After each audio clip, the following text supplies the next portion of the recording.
तर नमस्कार, मी तुमचा मित्र किरण. तुम्हाला तर माहितीच आहे आपली 12 ज्योतिर्लिंगची ट्रिप चालू आहे. आपण नाशिकचा त्र्यंबकेश्वर करून आपण निघालेलो आहे आता गुजरातला सोमनाथ ज्योतिर्लिंगच्या दर्शनासाठी. आणि आमची गुजरातमध्ये मस्तपैकी एंट्री झाली बरं का. आणि गाडी चालवायला मग मीच बसलो. गाडी चालवायला बसायचं कारण म्हणजे हे दोघले गाडी चालवून दमले होते.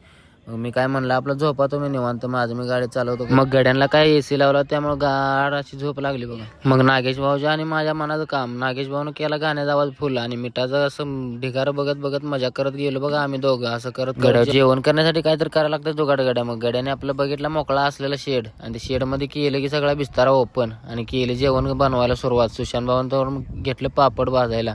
पापड मस्तपैकी भाजलं बघा. असं जेवण मस्तपैकी रगडा असं झालं जेवण. मग झाली की आपली निघायची तयारी. मग सुशांत भाऊ बसले गाडी चालवायला. आता बसा म्हणलं मागं तुमचं तुम्ही, माय झाली झोप आता मग झाला आराम करायचा टाइम. हळूहळू मग गाठला इंडियन ऑइलचा पंप, तिथं टाकला टेंट. गुजरातचे माणसाले बाहेर त्यांनी सपोर्ट केला, आपल्याला जागा दिली झोपायला. काय टेन्शन नाही, झोपा म्हणले काय लागलं तर सांगा, आणून देतो तुम्हाला, झोपा निवांत. मग संध्याकाळच्या वेळेला जरा फराळ करावं म्हणलं. टेंटमध्ये बसून आपलं आरामात मोबाईल बघत बघत आपलं जरा फराळ बिराळ खाल्लं. काय पण म्हणा, टेंटमध्ये बसून खायची वगैरे ही मजा सगळी वेगळीच आहे बरं का. दुनिया झालं का ही सगळी. मग झोपलो रात्रभर आणि जाता जाता म्हणलं आता गंगेश्वर मंदिर आहे रस्त्यात, ते तेवढं करून जाऊया. मी काय शूट घ्यायच्या नादात आहे आणि माझ्या पुढे इकडे पळतात बघा. कसं आहे का बघायला.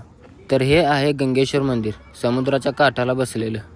चला आता दाखवतो तुम्हाला की मंदिर कसं आहे. मी अजून मागत आहे तर बघा सुशांत भाऊ आणि नागेश भाऊ सगळ्यात पुढे गेलेत दर्शन घ्यायला.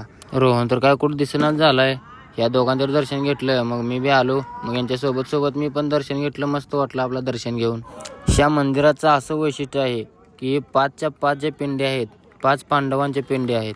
या 5 पांडवांच्या पिंडींना इथं कोण माणूस येऊन त्या पिंड्यांना धुत नाही, तर हा डायरेक्ट समुद्रच येऊन असा धुतोय बघा. हे बघा पाणी कसं डायरेक्ट पिंड्यांवरती जातंय.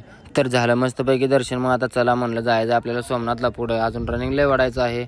तर भावानं संपला आजचा ब्लॉग. तर भेटू नेक्स्ट ब्लॉगमध्ये. सोमनाथ ज्योतिर्लिंग मंदिर गुजरात या ब्लॉगमध्ये भेटू.